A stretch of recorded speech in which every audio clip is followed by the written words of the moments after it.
नमस्कार, स्वागत है आपका किसान मित्रों के प्रति समर्पित हमारे खास कार्यक्रम पूसा समाचार में। मैं आपके साथ डॉक्टर कपिला शेखावत, वरिष्ठ वैज्ञानिक सस्य विज्ञान, और मैं डॉक्टर ज्ञान मिश्रा, प्रधान वैज्ञानिक आनुवंशिकी। आइए शुरू करते हैं आज का विशेषण, जिसमें हम दर्शकों को धान में नर्सरी प्रबंधन के साथ अरहर एवं भिंडी की खेती की जानकारी देंगे।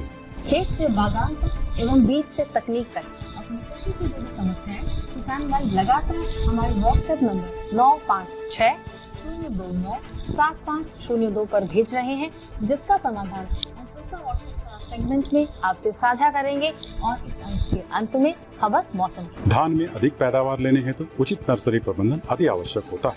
अधिकांश किसान भाई इस समय तक अपने खेतों में धान की नर्सरी लगा चुके हैं। स्वस्थ व निरोगी पौध तैयार करने हेतु धान की नर्सरी में महत्वपूर्ण समसामयिक कृषि कार्यों की विस्तृत जानकारी दे रहे हैं हमारे संस्थान द्वारा अध्येता पुरस्कार से सम्मानित किसान श्री प्रीतम सिंह जी। प्रीतम सिंह, गांव उरलानापुर, जिला पानीपत। आज हम नर्सरी प्रबंधन के विषय में कुछ बातें करेंगे। सबसे पहले हम बात करेंगे खरपतवार नियंत्रण की। खरपतवार नियंत्रण में हमारे पास अलग अलग समय के लिए अलग अलग रेंज की दवाएं हैं। जैसे बुआई के साथ अगर तुरंत इस्तेमाल करना है तो हमारे पास ये साथी दवा है पैराजोसल्फ्यूरान नाम से। इसका 20 ग्राम दवा हम प्रति कनाल के हिसाब से जिस दिन बुआई करते हैं उसी दिन हम रेत में मिला के छिड़काव कर देते हैं। अगर हम किसी कारणवश उसमें नहीं कर पाए तो फिर तकरीबन हमारे पास दूसरी दवा जो बचती है वो हमारा 6 से लेकर के 11 दिन के बीच में हमें उसको अप्लाई कर सकते हैं। ये ग्रेनाइट नाम से दवा है। पिनाक्सोलम 21.7% पिनाक्साकलम 21.7% SCWW। इसकी मात्रा 10 ml प्रति कनाल के हिसाब से 16 लीटर के पंप में डाल के स्प्रे करेंगे। अगर यहाँ भी हमें ये दवा नहीं मिलती है तो फिर उसके पास हमारे पास बचती है नॉमिनी गोल्ड। नॉमिनी गोल्ड दवा को हम तकरीबन 18 से 20 दिन की दवा नर्सरी पे स्प्रे करेंगे। इसकी 12 से 12.5 ml दवा एक 16 लीटर वाले पंप में, पिट्ठू पंप में डाल के प्रति कनाल के हिसाब से 12 ml दवा प्रति कनाल के हिसाब से हम इसका छिड़काव करते हैं। इस प्रकार के हम अपनी पौधों को खरपतवारों से मुक्त कर सकते हैं। अगर हमारी पौध में खरपतवार नहीं होंगे तो हमारी पौध स्वस्थ होगी और हमें आगे चल के कठिनाइयों का ज़्यादा सामना नहीं करना पड़ेगा। उसके बाद हम करेंगे कुछ इसमें रोगों का प्रबंधन के बारे में। रोगों के प्रबंधन के बारे में सबसे मुख्य जो हमारा प्रबंधन करने के लिए जो है वो है हमारे पास बकानी डिजीज। बासमती किस्मों में इसकी काफ़ी समस्या आती है। बकानी के लिए हम जो दवा इस्तेमाल मैं कर रहा हूँ ये UPL कंपनी की साफ नाम से है दवा। 3 ग्राम अगर हम इसको भी ले सकते हैं, नहीं तो कार्बनडाजिम दवा को भी हम 50% कार्बनडाजिम दवा, इनमें से कोई एक दवा लेकर के 3 ग्राम प्रति किलो बीज के हिसाब से, यानी 10 किलो बीज में 30 ग्राम कार्बनडाजिम साथ में 3 ग्राम स्टेप्टोसाइक्लिन, इन दोनों के घोल में 24 घंटे तक बीज को डुबोएंगे। उसके बाद हम उस बीज को निकाल कर अंकुरित करेंगे। अंकुरित करके हम इसको बो देंगे। मैंने ये पौध इसी तरीके से बोया है। उसके बाद भी अगर कुछ हमारी पौध में रोग का कहीं लक्षण दिखते हैं, अगर कहीं पत्तों पे कुछ अलग तरह के धब्बे, लाल रंग के धब्बे दिखाई देते हैं या हमें कुछ बकानी का कोई पौधा नज़र आता है तो हम सबसे पहले उन पौधों को उस टाइम खेत से बाहर निकालेंगे जब खेत में पानी ना हो। और उसको निकालने के लिए हम किसी खुरपी का या तीखे गिलास का इस्तेमाल करेंगे। तकरीबन 1.5 से 2 इंच रेडियस में उसको बाहर निकाल के मिट्टी समेत जड़ों से निकाल के उसको खेत से बाहर निकाल देंगे। और फिर पौध उखाड़ने से तकरीबन 1 हफ्ता पहले कार्बनडाजिम 50% दवा को हम 1 ग्राम प्रति स्क्वायर मीटर के हिसाब से डालते हैं, यानी कि 500 ग्राम प्रति कनाल के हिसाब से हम खेत में पानी भर के खड़े पानी में इसका बुरकाव करते हैं रेत में मिलाकर। और अगर हमें कोई अलग तरह के धब्बे नज़र आते हैं पत्तों पे, कोई ब्लास्ट के सिम्टम नज़र आते हैं तो उसके लिए हम नेटिवो दवा का इस्तेमाल कर सकते हैं या एमिस्टार टॉप का भी इस्तेमाल कर सकते हैं। एमिस्टार टॉप प्रति कनाल के हिसाब से हम 50 ml दवा को प्रति कनाल के हिसाब से 25 ग्राम दवा को एक पंप में डाल के उसको प्रति कनाल के हिसाब से स्प्रे करेंगे। या नेटिवो करते हैं तो इसी तरह नेटिवो का भी 1 एकड़ के हिसाब से तकरीबन 120 से 125 ग्राम दवा यानी कि 15 ग्राम प्रति कनाल के हिसाब से हम उसमें पंप में डाल के इसका स्प्रे करेंगे। अगर हमें कोई और तरह के कीटों का नियंत्रण करना पड़ता है तो उसके हिसाब से देख के हम उसका नियंत्रण करते हैं। इसके साथ ही किसान दोस्तों, कई बार हमें समस्या आती है जो बहुत का पीला पड़ना, बहुत ज़्यादा पीला पड़ जाना। तो उसमें इस बार जैसे गर्मी थी, काफ़ी हरिमाहीनता जैसे कि क्लोरोफिल की कमी, उसके लिए हम कई बार अगर भाई जैसे ये मेरा देख रहे हैं पीलापन, ये नाइट्रोजन की कमी में, नाइट्रोजन हमें इसमें भी नहीं डाला है, तो भी इसमें नाइट्रोजन डालेंगे तो 3 दिन में कवर हो जाएगा। अगर कहीं सफ़ेदी नज़र आती है तो उसके लिए हम फेरस सल्फेट 25 ग्राम फेरस सल्फेट को 16 लीटर एक पंप में डाल के तो उसमें हम स्प्रे करते हैं। तकरीबन एक कनाल में 1 टैंक दवा का हम इस्तेमाल इसका करते हैं। तो इस तरह 2 स्प्रे हम 1 हफ्ते के अंतराल पे करेंगे तो इसमें हमारी पौध स्वस्थ हो जाएगी। इस तरह छोटे छोटे ध्यान करके हम स्वस्थ पौध पैदा कर सकते हैं। अगर स्वस्थ पौध होगी तो हमारी पैदावार निश्चित हमें अच्छी पैदावार मिलेगी। धन्यवाद। दलहनी फसलों में अरहर का विशेष स्थान है। अरहर प्रोटीन में भरपूर होने के साथ साथ वायुमंडलीय नाइट्रोजन का स्थिरीकरण कर मृदा की उर्वरा शक्ति को बढ़ाती है। जी, और अरहर में अच्छी उपज लेने हेतु उन्नत प्रजातियों के साथ साथ अन्य महत्वपूर्ण समसामयिक क्रियाओं के बारे में विस्तार पूर्वक बता रहे हैं हमारे संस्थान के विशेषज्ञ डॉक्टर RS राजे। पूसा संस्थान से अरहर की उन्नत प्रजातियां 5 प्रजातियां हैं। पूसा 991, पूसा 992, पूसा 2001, पूसा 2002 और पूसा अरहर 16, जो अर्धबौनी है और अति शीघ्र पकने वाली किस्म है। अब मैं आपको अरहर की उन्नत खेती के बारे में बताना चाहता हूँ। अरहर के लिए जो भूमि का चुनाव है बहुत ही महत्वपूर्ण है।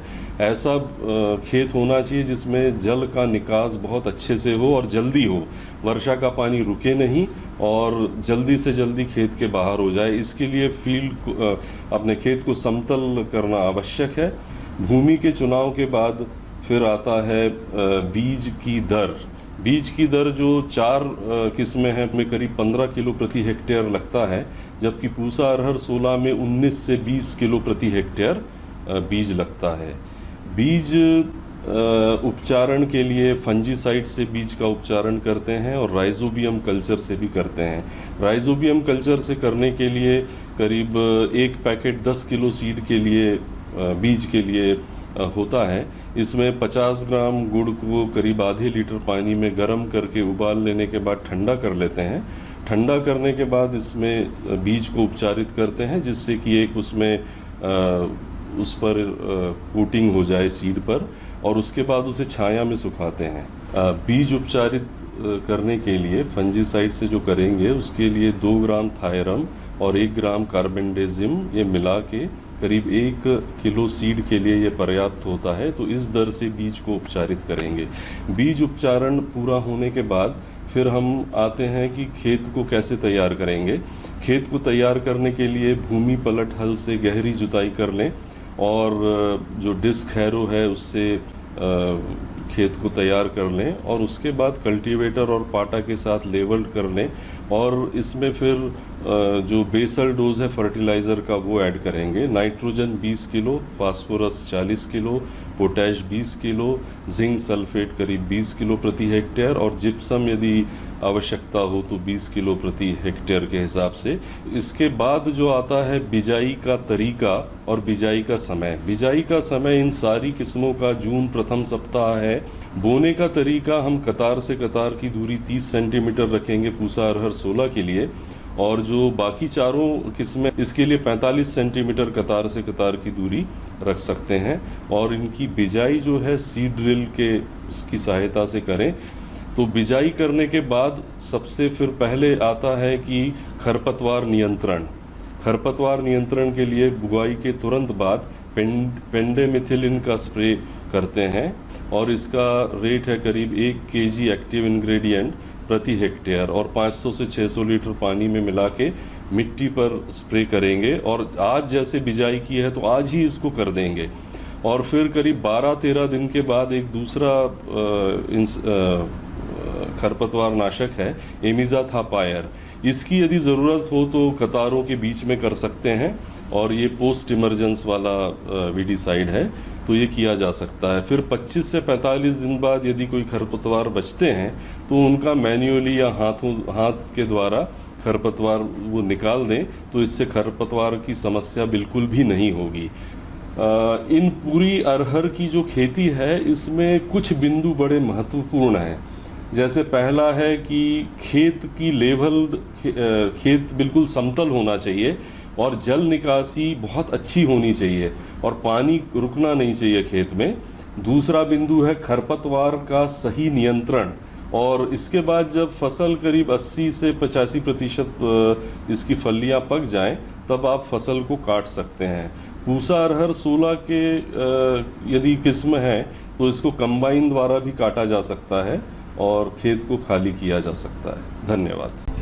सब्जियों में भिंडी एक महत्वपूर्ण फसल है और वर्षा काल में उगाई जाने वाली भिंडी की बुआई किसान भाई 15 जून के आसपास लगभग शुरू कर देते हैं। जी, और इस समय भिंडी में अच्छी उपज लेने हेतु उन्नत प्रजातियों के साथ साथ अन्य महत्वपूर्ण समसामयिक क्रियाओं के बारे में विस्तार पूर्वक बता रहे हैं हमारे संस्थान के विशेषज्ञ डॉक्टर R.K. यादव। जो किसान भाई अभी खरीफ का मौसम आने वाला है जिसको वर्षाकालीन भिंडी कहते हैं, तो उस भिंडी का बहुत से किसान उत्तर भारत में 15 जून के आसपास से लगाना शुरू कर देते हैं और जुलाई तक लगाते रहते हैं। तो ऐसी प्रजाति का चुनाव करें जिसमें पीत सिरा मोजैक वायरस जैसे YBMB, जिसमें आप देखते हैं पत्तियों की सिराएँ जो होती हैं वो सिराएँ की पीली हो जाती हैं, बढ़ जाती हैं। तो ऐसी प्रजाति का चुनाव करें जिस इस रोग के प्रति प्रतिरोधी हो। तो ये आपको ध्यान रखना है। तो इसके लिए मैं कुछ प्रजातियों को आपको बताना चाहूँगा। जैसे हमने पूसा संस्थान ने अभी पूसा भिंडी 5 प्रजाति विकसित की है। इसका काफ़ी व्यापक तरीके से बीज उत्पादन हो रहा है। राष्ट्रीय बीज निगम अपने तमाम क्षेत्रों में और पूरे भारतवर्ष में इसका बीज उत्पादन कर रहा है और आपको इसके केंद्र पे मिल जाएगा। इसके अलावा हमारे पूसा संस्थान से भी इस बीज को प्राप्त कर सकते हैं आप। हमारा क्षेत्रीय केंद्र है जहाँ पर करनाल में, तो यहाँ पर भी आप इस बीज को प्राप्त कर सकते हैं। खेत भी अच्छा होना चाहिए जिसमें जल निकास की उचित व्यवस्था हो और बलुई दोमट मिट्टी अच्छी रहती है। और बरसात कालीन में आप भिंडी को मैं कहूँगा कि किसान भाई हमेशा मेड़ों पे लगाएं।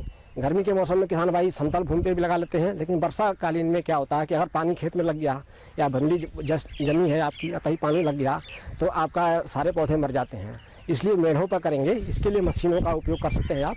आजकल मशीनें हैं जिसमें रिज मेकर होता है। 60-60 सेंटीमीटर पे 2 फीट की दूरी पे आप रिज बना लीजिए, पैकर से आप पैक कर दीजिए और उसमें लाइन भी खिंच जाती है। तो लाइन बना करके उसमें लाइनों में बुआई करिए। लाइनों में जब बुआई करते हैं किसान भाई तो आपका जमाव बहुत अच्छा होता है और निराई गुड़ाई और जितनी शस्त्र क्रियाएँ आप करना चाहते हैं वो बहुत आसानी से कर लेते हैं। इसके बाद जो बीज आपने किसान भाइयों ने प्राप्त किया है उसका शोधन भी करना चाहिए, क्योंकि यही बहुत आवश्यक प्रक्रिया है। जैसे बीज को आप क्या करेंगे, बीज को आप 8 से 10 घंटा भिगा देंगे, तो 8 से 10 घंटे के बाद उसको बीज को निकाल करके पानी अलग कर लेंगे और बीज को किसी जो आपका जूट का बोरा होता है या किसी कपड़े के थैले में उसमें रख देंगे। इसमें थोड़ा सा 8-10 घंटे बाद अंकुरण आ जाता है। जब अंकुरण आ जाए तो उसी समय बीज को आप थीरम एक दवा होती है उसकी 3 ग्राम मात्रा प्रति किलोग्राम बीज की दर से उसमें अच्छे से मिला लेंगे पाउडर को। जो किसान भाई कुछ ऑर्गेनिक करना चाहते हैं उसमें आपको ट्राइकोडर्मा आता है, इसकी 5 ग्राम मात्रा को प्रति किलोग्राम बीज की दर से मिला लेंगे। तो इनमें से एक दवा का उपयोग आप करके अपने बीज को उपचारित कर लीजिए और पहली सिंचाई कोशिश करा करिए आप कि 8 से 10 दिन के बाद जब बीज थोड़ा सा ऊपर पौधे थोड़ा सा जम जाए ऊपर आ जाए तो करा करिए। और एक बुआई के तुरंत बाद एक प्रक्रिया और करनी है किसान भाइयों को। बुआई के तुरंत बाद एक पेंडीमेथिलिन दवा होती है जो आपको खरपतवारों से आपकी फसल को बचाती है, क्योंकि आपकी फसल में खरपतवार पहले से होना शुरू हो जाते हैं और आपका बीज का बुआई बाद में होती है। तो ऐसे में आप 3 लीटर करीब 500 से 600 लीटर पानी में 3 लीटर पेंडीमेथिलिन दवा को मिला करके बुआई के तुरंत बाद खेत में ज़मीन पर इसको मिलाना होता है, जिससे इसकी पूरी लेयर बन जाती है और जो प्री इमरजेंस बीड होते हैं जो अभी जमाव कर रहे होते हैं वो नहीं आ पाते हैं ऊपर। तो इस तरीके से आपके फसल में काफ़ी आपको खरपतवारों से बचाव हो जाएगा और जो भी पोषक तत्व आपने अपने फसल के लिए रखे हैं आपके पौधे प्राप्त करेंगे। पूसा समाचार में अब समय है पूसा व्हाट्सएप सलाह सेगमेंट, जिसमें हम आपके द्वारा भेजी गई खेती किसानी से जुड़ी समस्याओं का समाधान बताएंगे। मुजफ्फरनगर उत्तर प्रदेश से राकेश राणा जी ने पपीते के पत्तियों में पीले धब्बे पड़ने की समस्या बताई है। इसके जैविक नियंत्रण हेतु जीवारस की 400 मिलीलीटर मात्रा को 200 लीटर पानी में घोल बनाकर 1 एकड़ की दर से छिड़काव करें तथा इसके रासायनिक नियंत्रण हेतु 7 दिनों के अंतराल पर 2 बार रिवोमिल की 400 ग्राम मात्रा को 200 लीटर पानी में घोल बनाकर 1 एकड़ की दर से छिड़काव करें। जयपुर राजस्थान से रामजी लाल जी ने नींबू के फलों एवं टहनियों में भूरे जालीनुमा धब्बे पड़ने की समस्या बताई है। आपकी फसल में बैक्टीरियल कैंकर नामक रोग का प्रकोप हुआ दिख रहा है। सर्वप्रथम ग्रसित टहनियों की प्रूनिंग कर इसे खेत से हटा दें। इसके तुरंत बाद बोर्डो मिक्सचर अर्थात 5 किलोग्राम कॉपर सल्फेट को 5 किलोग्राम चूने के साथ 100 लीटर पानी में घोल बनाकर 1 एकड़ की दर से छिड़काव करें। भोपाल गुजरात से जितेश वेलानी जी ने बैंगन की पत्तियों की मुड़कर सूखने की समस्या बताई है। आपकी फसल में विषाणु का प्रकोप हुआ है जो कीटों से फैलता है। सर्वप्रथम प्रभावित पौधों को खेत से हटा दें और कीटों के रासायनिक नियंत्रण हेतु एसिटामिप्रिड की करीब 200 ग्राम मात्रा 200 लीटर पानी में घोल बनाकर 1 एकड़ में छिड़काव करें। यह छिड़काव 15 दिन के अंतराल पे आप नहीं कर सकते हैं, लेकिन ध्यान रहे कि छिड़काव के 10 दिन तक फलों की तुड़ाई न करें। जयपुर राजस्थान से शेर सिंह जी ने टिंडे की पत्तियों के पीले पड़ने की समस्या बताई है। आपकी फसल में डाउनी मिल्ड्यू रोग का प्रकोप हुआ है। इसके समाधान हेतु रिडोविल की करीब 300 ग्राम मात्रा को 200 लीटर पानी में घोल बनाकर 1 एकड़ में छिड़काव करें। आइए जानते हैं आने वाले सप्ताह देश भर में कैसा रहने वाला है मौसम का हाल मौसम खबर में। भारत मौसम विज्ञान विभाग द्वारा दिए गए मौसम पूर्वानुमान के अनुसार 13 जून को जम्मू कश्मीर, लद्दाख, हिमाचल प्रदेश, उत्तराखंड, पंजाब, हरियाणा, चंडीगढ़, दिल्ली, उत्तर प्रदेश, पश्चिम बंगाल और उड़ीसा के कुछ स्थानों पर भारी वर्षा की संभावना है। 13 से 15 जून के दौरान कोंकण, गोवा, पूर्वी मध्य प्रदेश, विदर्भ, छत्तीसगढ़, मध्य महाराष्ट्र के घाट क्षेत्रों, तटीय कर्नाटक, दक्षिण आंतरिक कर्नाटक, केरल और माहे में कुछ स्थानों पर भारी से बहुत भारी वर्षा तथा पश्चिम मध्य प्रदेश, बिहार, झारखंड, सिक्किम, नागालैंड, मणिपुर, मिजोरम, त्रिपुरा, गुजरात क्षेत्र, मराठवाड़ा, तटीय आंध्र प्रदेश, यनम, तेलंगाना और उत्तरी आंतरिक कर्नाटक के कुछ स्थानों पर भारी वर्षा की संभावना है। 14 से 15 जून के दौरान उप हिमालयी पश्चिम बंगाल, असम, मेघालय में कुछ स्थानों पर भारी वर्षा होने की संभावना है। 16 से 18 जून के दौरान मध्य, पूर्व, पूर्वोत्तर भारत और पश्चिमी तट में कुछ स्थानों पर भारी से भारी वर्षा होने की संभावना है। उत्तर पश्चिमी भारत और द्वीपों में कुछ स्थानों पर भारी वर्षा होने की संभावना है। दक्षिण पश्चिमी और उससे सटे पश्चिम मध्य अरब सागर, दक्षिण, मध्य और उत्तरी बंगाल की खाड़ी, उत्तर आंध्र प्रदेश, उड़ीसा, पश्चिम बंगाल तटों के ऊपर तेज हवा 40 से 50 किलोमीटर प्रति घंटे की गति से 60 किलोमीटर प्रति घंटे की गति तक, मन्नार की खाड़ी के ऊपर 45 से 55 किलोमीटर प्रति घंटे की गति और उत्तरी अरब सागर, लक्षद्वीप क्षेत्र और गुजरात, महाराष्ट्र, कर्नाटक, केरल तट के ऊपर 40 से 50 किलोमीटर प्रति घंटे की गति की संभावना को देखते हुए मछुआरों को सलाह दी जाती है कि वे इन क्षेत्रों में उद्यम ना करें। प्रिय किसान भाइयों, बहनों एवं दर्शकों, आशा करते हैं कि पूसा समाचार का यह अंक आपको खेती किसानी से जुड़ी समस्याओं के समाधान में जरूरी सहायक सिद्ध होगा। आप सभी दर्शकों से निवेदन है कि ज्यादा से ज्यादा संख्या में हमारे संस्थान के चैनल को सब्सक्राइब करें और पूसा समाचार के हर अंक का लाभ उठाएं। आप फेसबुक और ट्विटर के माध्यम से भी हमसे जुड़ सकते हैं। कृषि से जुड़ी समस्याएं या अधिक जानकारी हेतु दिखाए जा रहे नंबर पर हमें व्हाट्सएप करें। साथ ही अपना नाम और पता अवश्य लिखें। आपके सुझाव और प्रतिक्रियाएं इस कार्यक्रम को बेहतर बनाने में बहुत ही सहायक है। कृषि की दिशा में यदि लाने हो नवाचार तो देखते रहिए हमारा साप्ताहिक कार्यक्रम पूसा समाचार। आपकी खेती किसानी से जुड़ी कुछ अन्य महत्वपूर्ण विषयों के साथ अगले शनिवार हम फिर हाजिर होंगे। तब तक दीजिए इजाजत। नमस्कार।